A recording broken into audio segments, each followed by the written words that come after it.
Isn't it sad that after 45 years of training preachers, the only thing they remember is how many verses are in Matthew? 1,043. There you go. Yeah. When I'm around preachers, sometimes I get very startled at some of the comments they made. And yesterday at supper at the Woods house, where we have enjoyed that for years now, Brother Cawley said something to me that really, really shocked me. He said he was so glad that I was here. Well, why is that, Glenn? He said, because if you weren't, I'd be the oldest speaker on this lectureship. Did you say that? Yes, yeah. I'm glad to be here, and I'm especially grateful that Dorothy was able to come with me this year. It's not easy for her right now to get around, but what she's been through, this amazing lady. But when she gets to the judgment day, the Lord's going to say, you got 2 crowns because you were married to him for 61 years. So grateful for her and her presence. Great, glad to be here with you. I don't know how many years we've been here now, but it's a large number. And the subject this morning is we are different in truth. In logic class, the very first thing that we learn is the law of rationality. We are taught immediately that we cannot draw any more conclusion than we have evidence to get there. That's an unusual position, given the fact that some of our professors, in fact most of them in our graduate schools now, are teaching that the truth cannot be known absolutely. I remember sitting in a doctoral seminar years ago, and Dave Miller was in there with me. And the professor said, well, after all, you can't know the truth absolutely. He actually just said it. That particular professor's out at Abilene now, incidentally.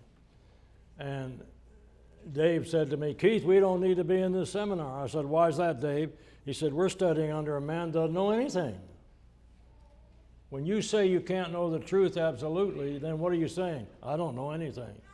Do you know your name? You know your address? You know where you live? And so on. Well, we need to understand that Christians believe there is an attainable truth. The wisdom writer said, buy the truth and sell it not. But look at John 8:32. And Jesus turned around to say this. He said, if you continue in my word, then, and I'm going to add only then, are you my disciples indeed, and ye shall know the, what's the next word? Come on, class, what's the next word? Truth. And the truth shall what? So if I can't know the truth, if I can't understand how different I am from the world in which I live today, then I can't be a Christian. I'll never be a Christian. We have to be different in truth.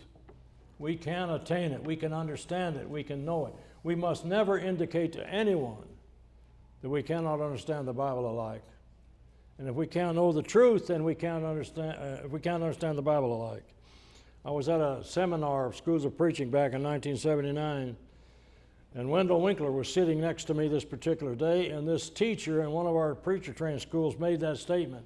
He said, well, after all, you can't know the truth absolutely.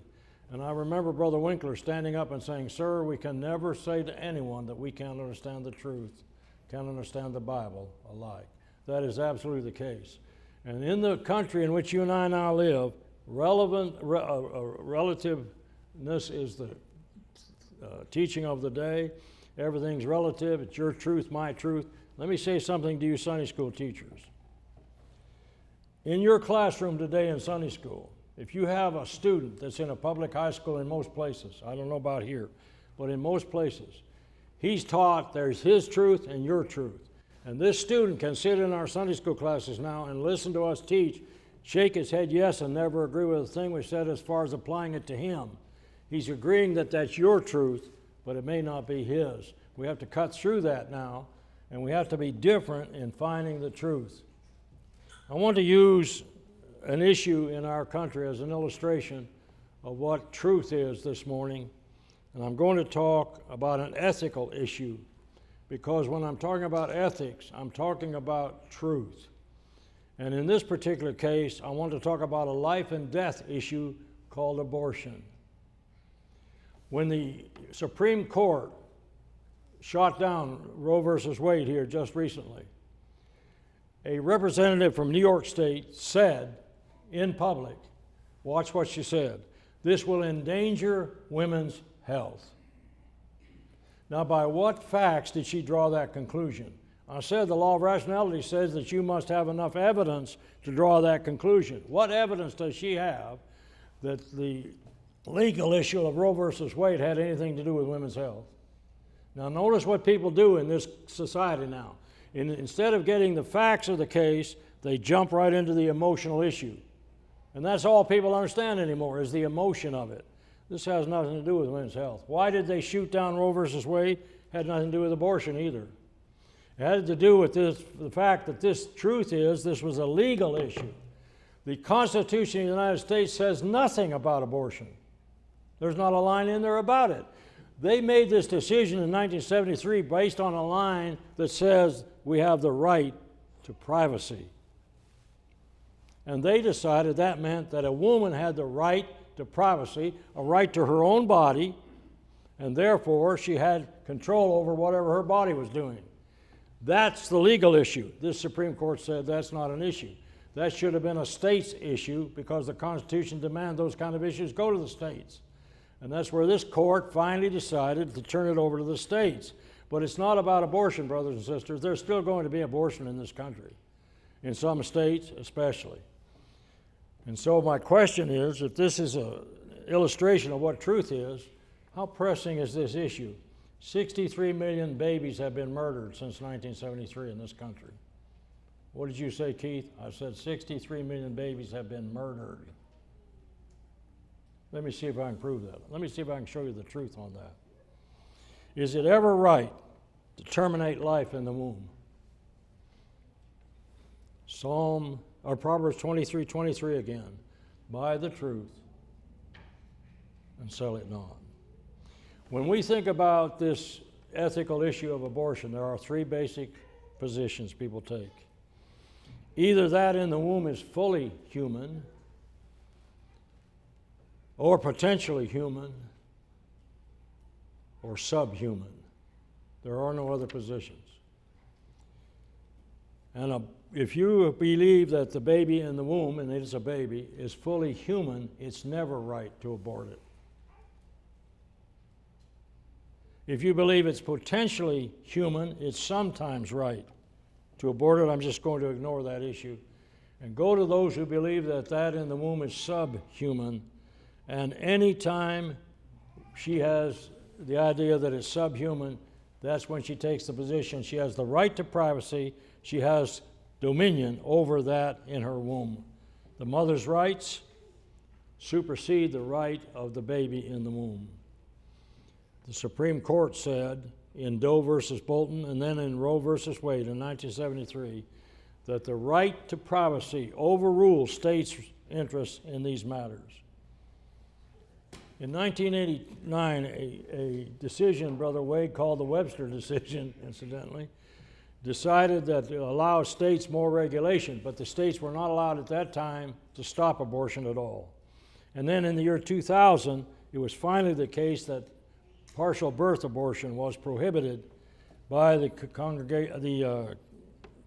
Supreme Court of the United States. That's a decision called the Gonzales case.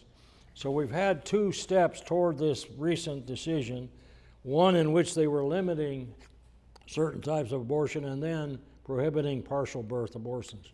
Partial birth abortions I don't even want to describe for you. It is absolutely murder outside the womb. It's exactly what it is. And it sounds nice to say partial birth abortion, when in fact, I got on an elevator at St. Francis Hospital in Memphis one day. A doctor was on there and he had those two little baby feet on his collar. I knew what that meant. He was a member of the Right to Life. And I asked him about that. He said, I used to be an abortionist. I said, what made you quit? Right to Life. He said, well, I would go in and inject the saline solution and leave the mess to the nurses. And I got back to my office one day and I was sitting there thinking about what was going on. And he said, why did I leave if this is all right to do? What is it I didn't want to see? And so he decided that what he was doing was wrong. bless his heart, and he took the position that's correct, the truth position. This is a human baby in that womb. One of the arguments that, let's go through this now, what they're saying, these proponents, and you hear this in the news all the time. One of their statements they say publicly, and they try to make this an emotional issue rather than a truthful issue. They make this statement: no unwanted baby should ever be born. There have been 63 million unwanted babies.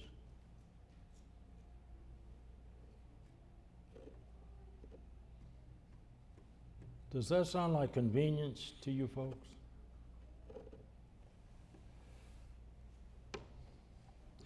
In 1973, part of the decision that was made by the Supreme Court then, that is not often made public, is that they have a statement in that ruling that says if it's the case that personhood for that in the womb is ever established, the case for the right to privacy would collapse. That's what this Supreme Court said just recently. They have now established scientifically the personhood of that in the womb. And that 14th Amendment would then go by the boards, which it has. Let me show you the verses they're using in Scripture, these folks, to argue their case. Watch this. These are cases before courts. Let's go to Genesis 2:7.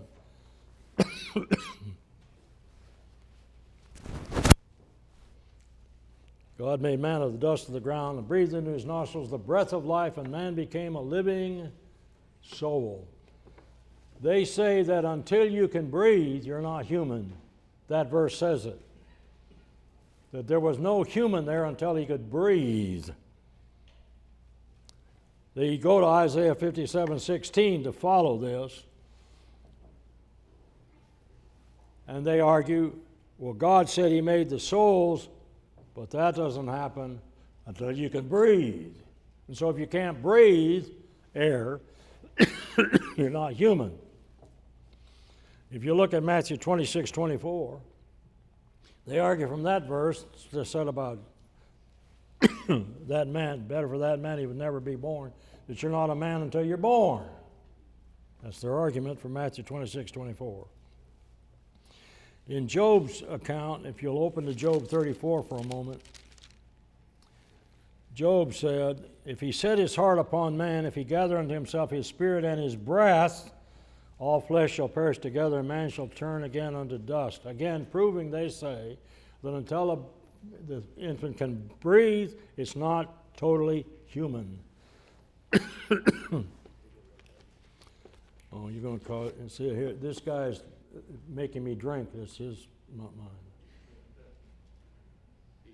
They don't laugh at over here at Forest. It's on over there. Did I ever tell you how old Cliff was when he came to school? 11. He's now 14. Isn't it amazing to look at that young face and hear all that? That sermon last night was outstanding, Cliff. It just was, yeah. Tough subject. And in the Ecclesiastes book, in the 6th chapter, he talks about the man and his breath. Well, their argument is that until you can breathe, you're not fully human. Don't ever hold your breath in front of one of these folks. Are you smiling? Because that is not truth, is it? They drew more evidence, a conclusion than they had evidence. What happens if I stop breathing?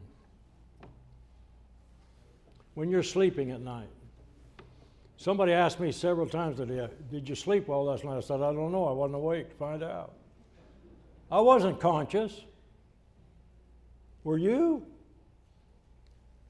Well, you see, if you're not conscious, then you're not human. And so that baby's not conscious of who it is, so it can't be human. And besides that, it's physically dependent on you. And so it can't be fully human if it's depending on you. Dorothy, you're not fully human. You've depended on me for 6 months now.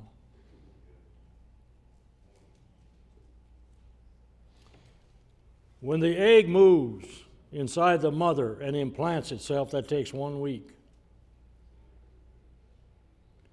Its genre has already been decided, however. Not only has it been decided, but that zygote gets a messenger from its mother's DNA and forms its own DNA. The minute it's conceived, it forms its own DNA. And it never changes that DNA. 4 cells from a human mother implanted has its own DNA. Their argument that this is her body has no truth to it.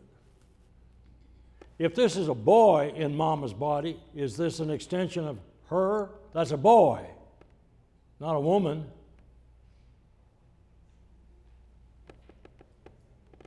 Well, you know, Keith, illegal abortion is dangerous. You know how many people died up to 1973 from illegal abortions in this country? How many would you guess?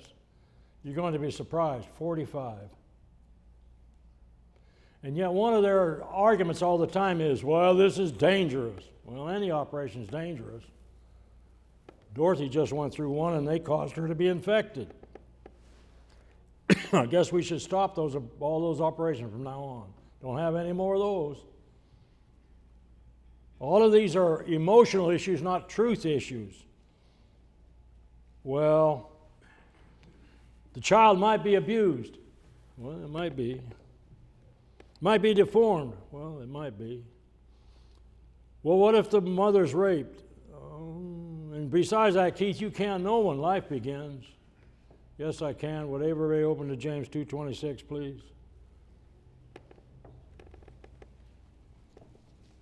So, as the body without the spirit is dead, question, do they have to kill that in the womb? Then it's not dead. And it's a body, not a piece of meat. And it has a spirit the moment it's conceived. So faith without works is dead also. I know exactly when life begins, and scientifically, the moment that egg is united with the sperm, that moment it has its own DNA. It's a separate being from mama. Folks, breath is not the beginning of life. Look over at Jeremiah 1:5 with me, and this is the verse that Brother Wood gave me that I was supposed to work from. In fact, he told me just to talk about truth, and then I asked him if I could talk about abortion. And so that's what I'm doing. Jeremiah 1:5. I believe that's in the Old Testament, Wade. And I can't find it, so I'm still talking while I look for you there. This is a statement God made to him. Watch this. Before I formed thee in the belly, I knew thee. And before thou camest forth out of the womb, I set thee apart and ordained thee a prophet unto the nations.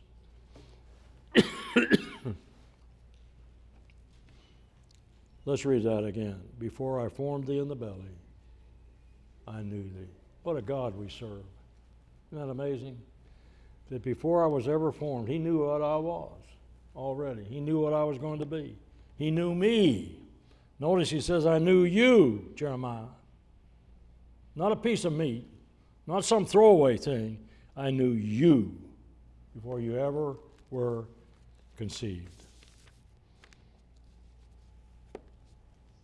If I have to be breathing to be human, then what was it that God knew before Jeremiah was formed?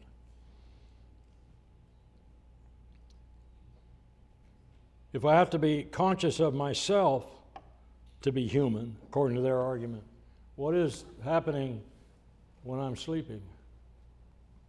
Do I become less than human in my sleep?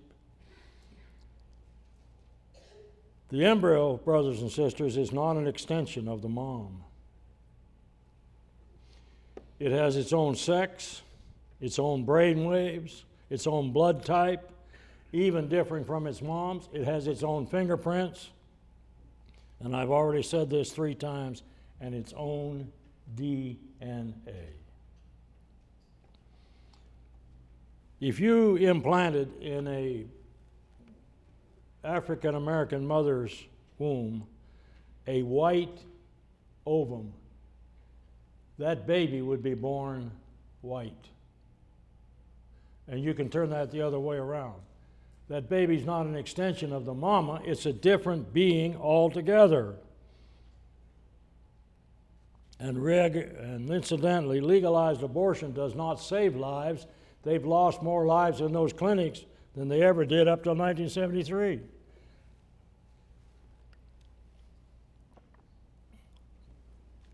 And they talk about, well, the baby might be abused if it's born to that family.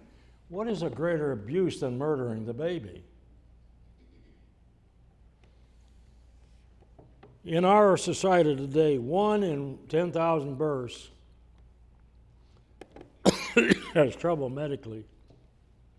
But in abortion, 100% of those children have trouble medically. Incidentally, where do they bury these bodies? You ever wondered about that? In a garbage dump. What I've noticed over the years is, and this is the truth, that everybody who is for abortion has already been born. And if it's not alive, why do they have to kill it? Abortion is an evil. And you don't solve the problem of rape or any other situation by murdering the baby. In fact, if a rape victim gets immediate medical attention, usually it can be prevented, the conception itself, if she gets immediate attention. Look over at Exodus 21 with me for a moment. And I think, Brother Clark, in one of your sermons on abortion, you referred to this passage several times. Exodus 21. This is an interesting situation about a woman who's involved in a struggle between her husband and someone else, evidently. This is verse 22. Well, let's get verse, If men strive, these two men are fighting, and hurt a woman with child, so that her fruit depart, and yet no mischief follow, he shall be surely punished, according as the woman's husband will lay upon him, and he shall pay as the judges determine. And if any mischief follow, then thou shalt give life for life. Why? In the first case, the woman's baby did not perish. In the second case, the baby did perish. Notice the punishment for that baby's dying. Life for life. Why? Because whoso sheddeth man's blood, by man shall his blood be shed, for in the image of God made he man. This is a reference telling me that that's in the womb is human. It's a human baby. And the punishment for killing another human is to take my life. Look over at Luke 1 with me for a moment and remind yourselves of the time that Elizabeth and Mary met each other.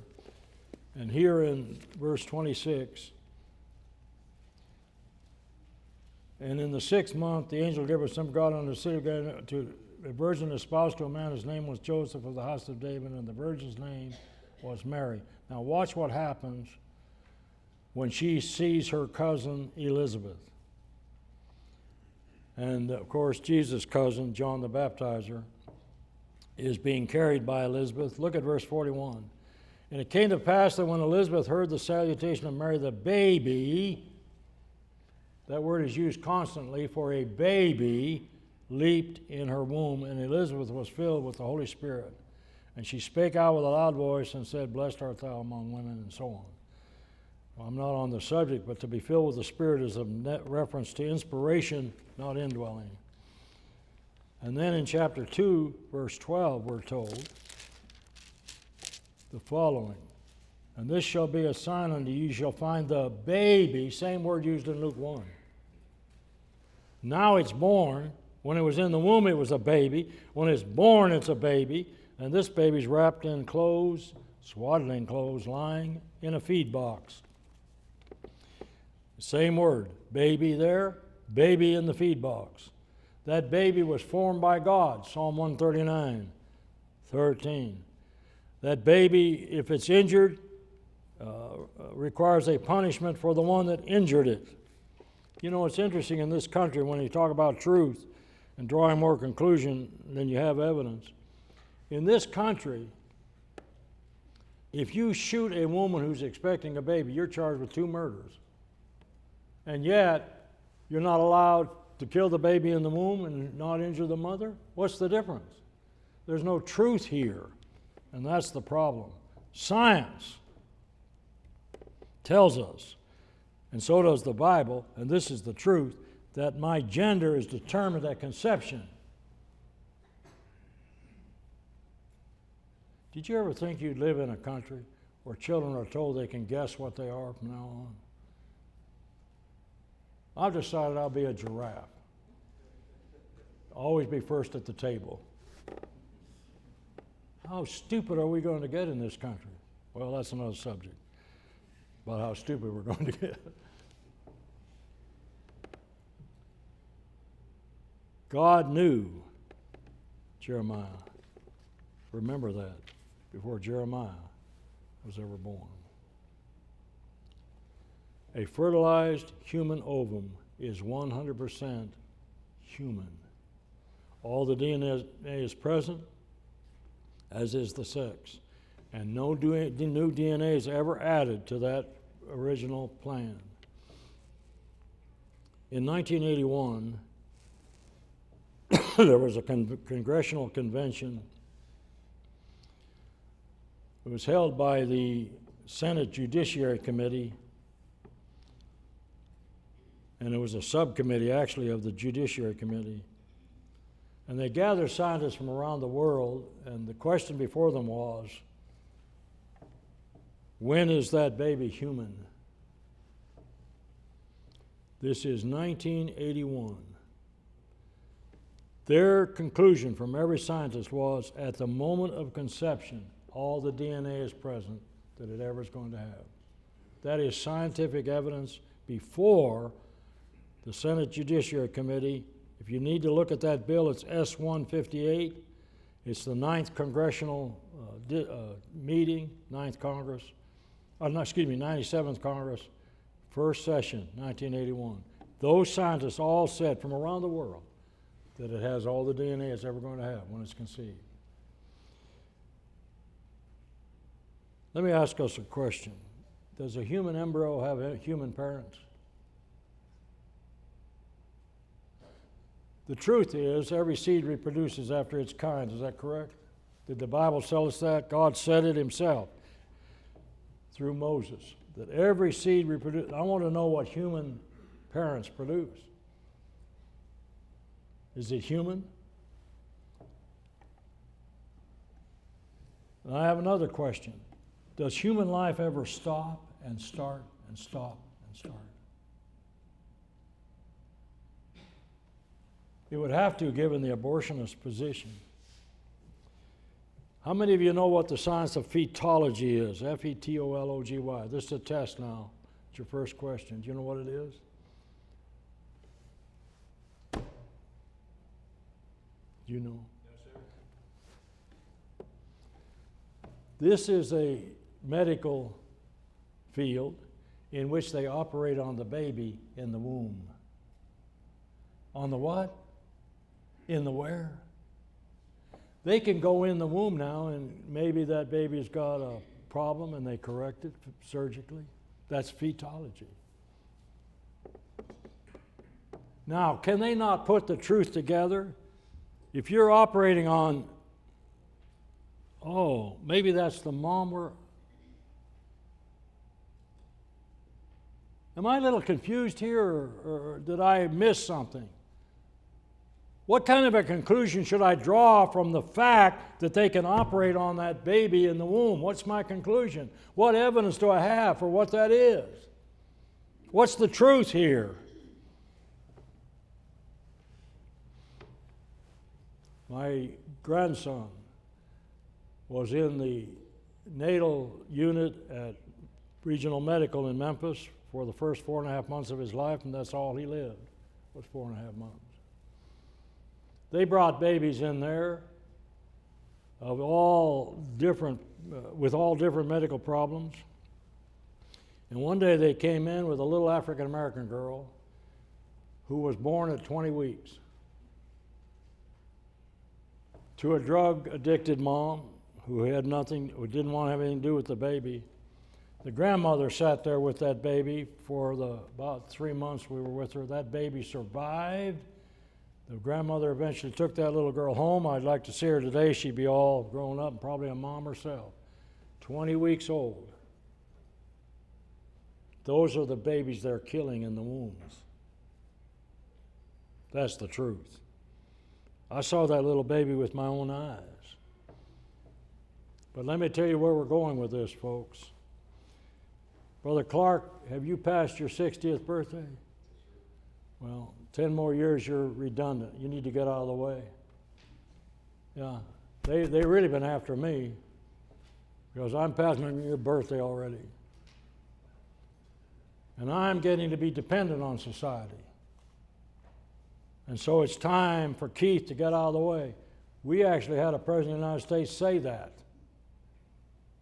people past 70 are in the way. Where are they headed with that? Euthanasia. Because if you can prove that the baby in the womb is not human because it's dependent and it has to have people take care of it and it might need something to keep it breathing, then what can you say about an old person? What's the truth? The ancients knew this better than we do.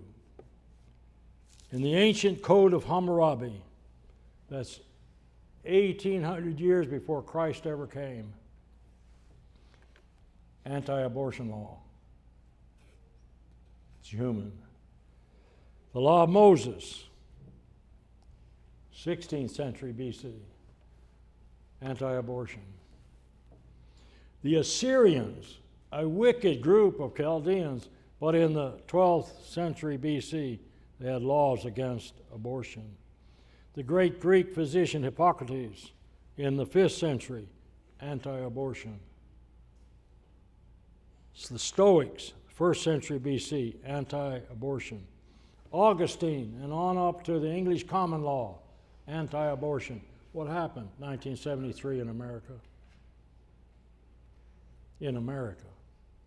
Land of the free, home of the brave. The truth is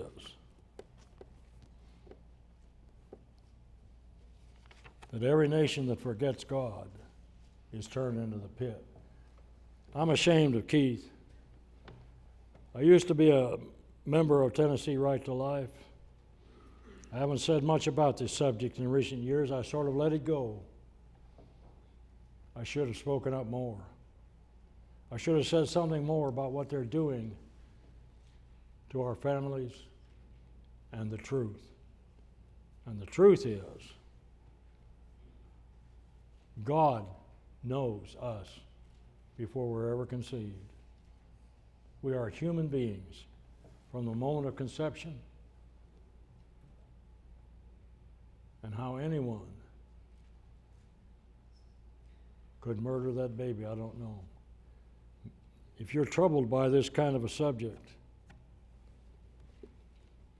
you have to understand something else. Maybe this has gone on in your family or someone you know. That person can repent. God loves that person enough for that person to become his child and to overcome this problem. But we talked last night about marriage in 3 great sermons, and parents and children. But all of this is unnecessary if we're going to keep murdering these babies. The truth is, this is a human being in the womb. Thank you for your kind attention.